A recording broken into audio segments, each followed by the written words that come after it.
Hello everyone, कैसे हो आप सब। एक बार पुनः स्वागत है आप सभी का हमारे अपने YouTube channel Shiv coaching classes पर। उम्मीद करते हैं आप सभी मस्त होंगे, बेहतर होंगे, आप सभी की पढ़ाई भी अच्छे से चल रही होगी। आज की इस वीडियो में हम स्टार्ट करेंगे चैप्टर 3। तो क्लास 11th बायोलॉजी एनसीईआरटी में चैप्टर 3 का आज का ये पहला वीडियो है। और इसमें आज की इस वीडियो में यहाँ पे हम जो हमारा किंगडम प्लांटी है, यानी जो पादप जगत है, वो हम स्टार्ट करने वाले हैं। तो शुरू हो जाइए, सभी लोग तैयार हो जाइए। देखिए, जगत प्लांटी या पादप जगत जो है काफी इंपॉर्टेंट चैप्टर है, इसको आपको अच्छे से तैयार करना है। सबसे पहले तो आपको आज की इस वीडियो में यहाँ पे हम बेसिक इंफॉर्मेशन बताएंगे पूरी की पूरी। साथ ही साथ आप देखेंगे कि पादप जगत में किसको किसको शामिल किया गया है। और आज की इस वीडियो में स्पेशली हम देखेंगे शैवाल क्या होते हैं, शैवालों के ऊपर पूरी बेसिक इंफॉर्मेशन और शैवालों के जितने भी प्रमुख कैरेक्टरिस्टिक्स यानी कि प्रमुख जो विशेषताएं या शैवालों के प्रमुख लक्षण हैं, वो आज की इस वीडियो में यहाँ पे हम पूरा का पूरा कवर करने वाले हैं। तो चलिए सीधे वीडियो को स्टार्ट करते हैं। सबसे पहले यदि हम बात करते हैं किंगडम प्लांटी की या पादप जगत की, तो देखिए जगत प्लांटी में सबसे पहले तो आपको यह याद रखना है कि इसके अंतर्गत सभी के सभी बहुकोशिकीय यानी कि मल्टी सेलुलर जीवों वाले या मल्टी सेलुलर जीवों को रखा गया है। मतलब ऐसे जीव जो कि मल्टी सेलुलर यानी कि बहुत सारी कोशिकाओं से निर्मित होते हैं, उन्हें रखा गया है। साथ ही साथ यूकैरियोटिक पादप रखे गए हैं। देखिए, यानी पादप जगत के अंदर स्पेशली पादप को रखा गया है। और कैसे पादपों को रखा गया है, तो जो मल्टी सेलुलर होते हैं यानी बहुकोशिकीय होते हैं और जो यूकैरियोटिक होते हैं, ऐसे पादपों को रखा गया है किसमें, प्लांटी किंगडम के अंदर। ये पादप स्वपोषी होते हैं, अर्थात ऑटोट्रॉपिक होते हैं। क्यों?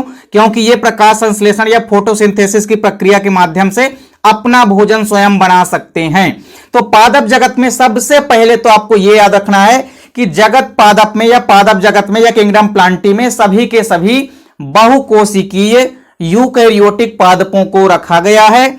और ये पादप स्वपोषी होते हैं, अर्थात ये प्रकाश संश्लेषण के द्वारा अपना भोजन स्वयं बनाते हैं। तो एक चीज आपने नोट कर ली होगी कि पादप जगत के अंतर्गत स्पेशली पादप आते हैं, प्लांट आते हैं। और कैसे प्लांट आते हैं, तो बहुकोशिकीय यानी कि मल्टी सेलुलर और यूकैरियोटिक वाले प्लांट आते हैं। और ये अपना भोजन स्वयं बना सकते हैं क्योंकि ऑटोट्रॉपिक होते हैं। यानी एक चीज तो आपको क्लियर हो गई होगी कि यदि प्लांट है तो उसके अंदर क्लोरोफिल उपस्थित होगा ही होगा। क्यों? क्योंकि क्लोरोफिल होगा तभी तो प्रकाश संश्लेषण की प्रक्रिया होगी और ये अपना भोजन का फॉर्मेशन करेंगे। अब आप देखिए कि जगत जो हमारा प्लांटी है या जो प्लांटी किंगडम है, इसके अंतर्गत कई सारे समूहों में बांटा गया, यानी इसके अंतर्गत कई समूहों को शामिल किया गया है।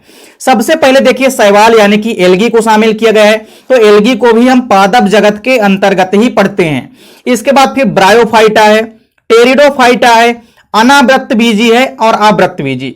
इनको स्पेशली शामिल किया गया है किसमें, किंगडम प्लांटी में यानी कि पादप जगत के अंदर।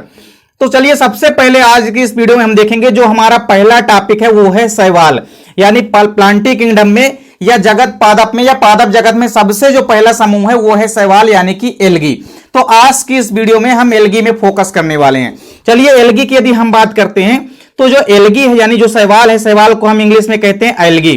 तो शैवाल या एल्गी जो है, ये एल्गी शब्द स्पेशली लैटिन भाषा के एक शब्द से बना है और उस शब्द का नाम क्या है, एल्गा। यानी ये जो हमारा एल्गी शब्द है, ये लैटिन भाषा के एक शब्द एल्गा से बना है। किससे बना है? लैटिन भाषा के एक शब्द एल्गा से बना है। और एल्गा का अर्थ होता है समुद्री खरपतवार यानी कि सी वीड्स, समुद्र में पाया जाने वाला एक प्रकार का खरपतवार। तो एल्गी शब्द जो है कहां से आया, एक लैटिन भाषा के शब्द से आया है जिसका नाम है एल्गा। तो एल्गा शब्द से एल्गी शब्द बना है। और एल्गा शब्द का मतलब क्या होता है, समुद्री खरपतवार। यानी शैवाल एक प्रकार के खरपतवार होते हैं, यह चीज आपको नोट करनी है। इसके अलावा शैवालों की जब हम बात करते हैं तो ये क्लोरोफिल युक्त होते हैं, अर्थात इनमें क्लोरोफिल प्रेजेंट होता है यानी कि उपस्थित होता है। इसके अलावा आप देखेंगे कि संवहन ऊतक का मतलब होता है जाइलम व फ्लोएम, यानी वैस्कुलर टिश्यू इनके अंदर जो होते हैं एब्सेंट होते हैं, यानी ये संवहन ऊतक रहित होते हैं। तो दो चीजें आपको क्लियर हो गई, क्लोरोफिल तो उपस्थित होगा लेकिन संवहन ऊतक क्या होंगे, एब्सेंट होंगे या अनुपस्थित होंगे। इसके अलावा भ्रूण रहित होते हैं। देखिए शैवालों के अंदर भ्रूण भी नहीं होता है, एम्ब्रियो भी डेवलप नहीं होते हैं, ये भ्रूण रहित होते हैं। इसके अलावा सेल्यूलोज भित्ति वाले होते हैं, यानी शैवालों की कोशिका भित्ति किसकी बनी होती है, सेल्यूलोज की। इसके अलावा देखिए ये एक कोशिकीय जननांग वाले होते हैं। कैसे होते हैं, एक कोशिकीय जननांग वाले होते हैं तथा स्वपोषित जीव होते हैं। तो शैवालों से संबंधित 4-5 चीजें आपने देखी कि ये क्लोरोफिल युक्त होते हैं, संवहन ऊतक रहित होते हैं और भ्रूण रहित होते हैं, यानी संवहन ऊतक और भ्रूण अब्सेंट होता है और सेल्यूलोज की भित्ति उपस्थित होती है। इसके अलावा क्लोरोफिल उपस्थित होता है। जननांग एक कोशिकीय होते हैं तथा ये स्वपोषित यानी कि ऑटोट्रॉपिक होते हैं। शैवालों से संबंधित एक इंपॉर्टेंट चीज आपको याद रखनी है कि बायोलॉजी की वह शाखा जिसके अंतर्गत हम शैवालों का अध्ययन करते हैं उसे हम एल्गोलॉजी या हम उसे फाइकोलॉजी कहते हैं। तो शैवालों का अध्ययन क्या कहलाता है? तो हमेशा आपको याद रखना है फाइकोलॉजी कहलाता है। क्या कहलाता है? फाइकोलॉजी कहलाता है। तो शैवालों का अध्ययन आपको याद रखना है क्योंकि अक्सर आपके एग्जाम में पूछा जाता है। यह क्वेश्चन ना केवल आपके एनुअल एग्जाम में बल्कि आपके हर एक कॉम्पिटिटिव एग्जाम में यह क्वेश्चन पूछा जाता है। इसके अलावा शैवाल से संबंधित एक चीज और आपको याद रखना है कि शैवाल विज्ञान का जनक किसे कहा जाता है, यानी फादर ऑफ एल्गोलॉजी किसे कहा जाता है? तो फादर ऑफ फाइकोलॉजी या एल्गोलॉजी किसे कहा जाता है? ई फ्रिस को कहा जाता है। किसे कहा जाता है? तो ई फ्रिस आपको याद रखना है, फ्रिस को। तो फ्रिस को हम शैवाल विज्ञान का जनक कहते हैं। वहीं यदि भारत की बात करते हैं तो भारतीय वैज्ञानिक जो हैं जिनका नाम है ओपी आयंगर, ओपी आयंगर को हम आधुनिक भारतीय शैवाल विज्ञान का जनक कहते हैं। तो यदि आपसे पूछे कि ओवरऑल शैवाल विज्ञान की जनक कौन है तो ई फ्रिस, लेकिन यदि भारतीय शैवाल विज्ञान का जनक आपसे पूछे तो आपको याद रखना है ओपी आयंगार, ये आपको याद रखना है। अब चलिए देखते हैं शैवालों की प्रमुख विशेषताएं यानी कि जनरल कैरेक्टरिस्टिक्स जितने भी हैं शैवालों के। सबसे पहली विशेषता है शैवालों की कि ये प्रायः स्वच्छ एवं लवणीय जल में पाए जाते हैं। तो शैवालों की पहली विशेषता है कि ये स्वच्छ जल में पाए जाते हैं। इसके अलावा कुछ शैवाल ऐसे हैं जो कि लवणीय जल में भी पाए जाते हैं। दूसरा देखिए इंपॉर्टेंट कैरेक्टरिस्टिक्स क्या है कि शैवाल कई रूपों में पाए जाते हैं। जैसे ये तंतुमय रूप में भी पाए जाते हैं यानी फिलामेंटस रूप से भी पाए जाते हैं। जैसे आप ऊडोगोनियम में देखेंगे, ऊडोगोनियम जो है यह एक फिलामेंटस एल्गी होती है। इसके अलावा कुछ शैवाल ऐसे होते हैं जो कॉलोनियल होते हैं यानी कॉलोनी बना करके रहते हैं। जैसे कि आप देखेंगे बॉल बॉक्स में जिसको कि हम रोलिंग एल्गा भी कहते हैं। तो शैवाल कई रूपों में पाए जाते हैं, जैसे तंतुमय रूप में, फिलामेंटस रूप में और कॉलोनियल रूप में पाए जाते हैं। इसके अलावा देखिए अगली इंपॉर्टेंट कैरेक्टरिस्टिक्स क्या है कि शैवाल जो होते हैं ये संरचना की दृष्टि से थैलस रूपी होते हैं। कैसे होते हैं?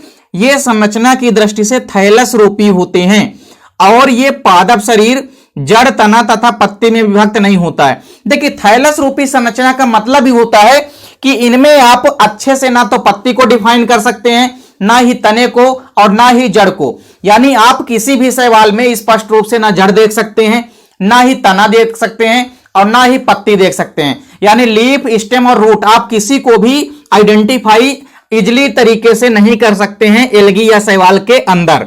इसके बाद देखिए अगली विशेषता क्या है कि शैवालों की जो सेल वॉल होती है यानी जो शैवालों की कोशिका भित्ति होती है यह सेल्यूलोज की बनी होती है। यह क्वेश्चन तो आपके ऑब्जेक्टिव क्वेश्चन में अक्सर पूछा जाता है। इसके बाद आपको अगली विशेषता याद रखनी है कि इनमें प्रकाश संश्लेषण द्वारा बनाया गया जो भोज्य पदार्थ होता है वो मंड अथवा कार्बोहाइड्रेट के रूप में संचित रहता है। किसके रूप में संचित रहता है? मंड अथवा स्टार्च के रूप में या कभी कभी कार्बोहाइड्रेट के रूप में भी संचित रह सकता है। स्पेशली आपको याद रखना है कि मंड या स्टार्च के रूप में। मंड या स्टार्च भी एक प्रकार का कार्बोहाइड्रेट ही तो होता है। तो मंड या स्टार्च जो होता है पॉलीसेकेराइड होता है और पॉलीसेकेराइड का मतलब है कि कार्बोहाइड्रेट के बड़े अणु। तो आपको याद रखना है कि ये स्टार्च या मंड के रूप में इनमें स्टोर्ड फूड मटेरियल यानी कि संग्रहित भोज्य पदार्थ इनमें किसके रूप में उपस्थित होता है? तो ये मंड अथवा स्टार्च के रूप में उपस्थित होता है। अगली विशेषता देखिए क्या है कि शैवालों में संवहन ऊतकों का अभाव होता है। यानी शैवाल में किसी प्रकार से ना तो जाइलम आपको दिखेंगे ना ही आपको फ्लोएम दिखेंगे, यानी किसी प्रकार से शैवालों में संवहन ऊतक नहीं पाए जाते हैं।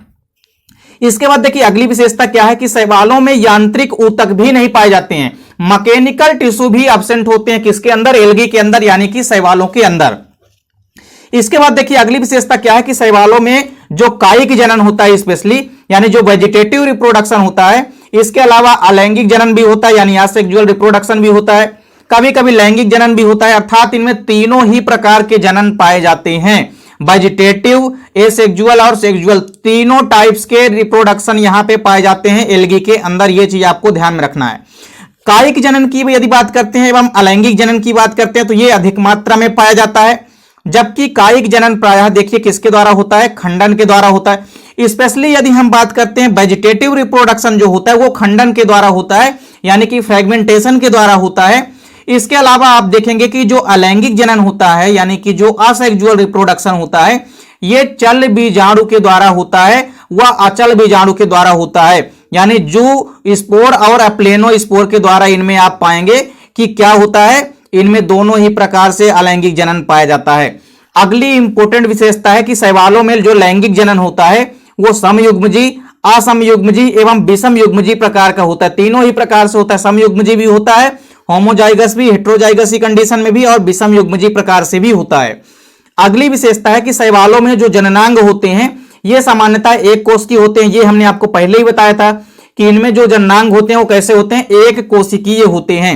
इसके बाद फिर देखिए अगली विशेषता है कि युग्मनज जो बनते हैं, यानी जो जाइगोट बनता है, जाइगोट कभी भी बहुकोशिकीय भ्रूण में विकसित नहीं होता है। एक चीज और याद रखना है कि जाइगोट से कभी भी भ्रूण विकसित नहीं होते हैं, वो भी कैसे भ्रूण, बहुकोशिकीय, यानी कि मल्टी सेलुलर एम्ब्रियो कभी भी डेवलप नहीं होते हैं शैवालों में युग्मनज बनने के बाद, यानी कि जाइगोट बनने के बाद। इसके बाद अगली और आखिरी इंपोर्टेंट कैरेक्टरिस्टिक्स आपको याद रखनी है कि इसकी विशेषता क्या है। देखिए इनमें क्लोरोप्लास्ट पाए जाते हैं जो कि सबसे इंपोर्टेंट कैरेक्टरिस्टिक्स है, और क्लोरोप्लास्ट की उपस्थिति के कारण ही ये क्या होते हैं, ये स्वपोषी यानी कि ऑटोट्रॉपिक होते हैं और अपना भोजन स्वयं बना लेते हैं प्रकाश संश्लेषण की प्रक्रिया के द्वारा। तो इस प्रकार से आज की इस वीडियो में आपने देखा कि पादप जगत का सामान्य परिचय, इसके अंतर्गत किसको किसको शामिल किया गया है, और शैवाल क्या होते हैं, शैवालों की प्रमुख विशेषताएं आपने देखी। तो शैवालों की प्रमुख विशेषताएं आपको तैयार कर लेना है, क्योंकि आपके एग्जाम के दृष्टिकोण से काफी इंपोर्टेंट क्वेश्चन है। उम्मीद करता हूं वीडियो पसंद आई होगी। वीडियो अच्छी लगे तो लाइक कमेंट जरूर कीजिए, साथ ही साथ दोस्तों के बीच ज्यादा से ज्यादा वीडियो को शेयर कीजिए। चैनल पे यदि आप नए हैं तो चैनल को सब्सक्राइब जरूर कर लें, साथ ही साथ बेल आइकन प्रेस कर लें। मिलते हैं नेक्स्ट वीडियो में, तब तक के लिए जय हिंद, वंदे मातरम।